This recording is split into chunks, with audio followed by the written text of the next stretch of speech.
Have you ever wanted to just shut your eyes, but there was someone keeping you awake? I love sleep, but that is something you do not get when having a newborn in the house. My name is Allison. I'm a first-time mom of a 4-month-old little boy. His name is Nathan. I'm on my 4th semester at Valencia, and I work as a customer service representative for Universal Studios. Juggling work and school doesn't seem like much for most young adults. However, when you add a newborn to the list of priorities, it's a recipe for exhaustion. So just when you think that your baby is sleeping through the night, and just when you need them to sleep through the night, that's the moment that the child decides to pull an all-nighter of screaming. When my son Nathan was only 8 weeks old, he was resisting sleep. After 6 hours of rocking him, feeding him, changing him, and giving him a lavender Aveeno bath, he still would not fall asleep. It was about 2 a.m. when he finally shut his eyes, and I remember looking back at this time, I sighed in relief.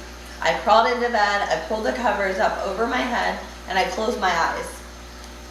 Not even about 5 minutes later, Nathan screamed so loud that I jumped up out of bed, I rushed to his side, and I instantly picked him up before turning on the lights, and I felt something wet.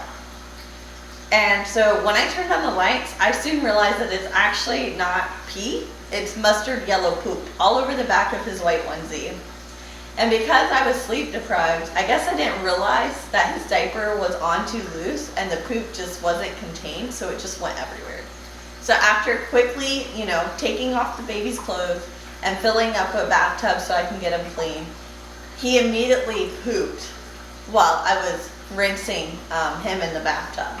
So now I had to hold a slippery baby in one hand, and with my other hand I had to actually clean out the bathtub.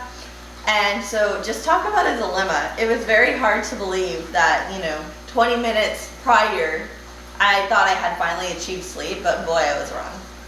Finally, so after everything, I finally accomplished cleaning Nathan with no more accidents.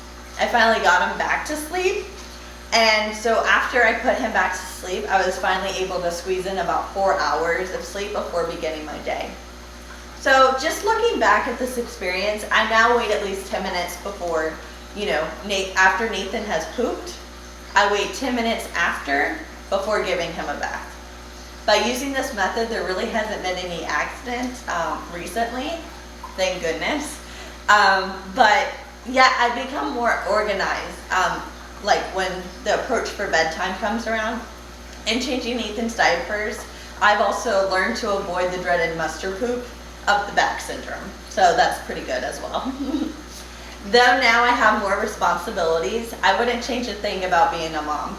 And I'll trade sleepless nights for Nathan's laughter, smiles, coos, and even, mustard yellow poops up the back. I know not everyone listening has children, but I think everyone can agree that, sometimes poop happens. And when it does, you learn greater lessons than if poop weren't to happen at all. Thank you.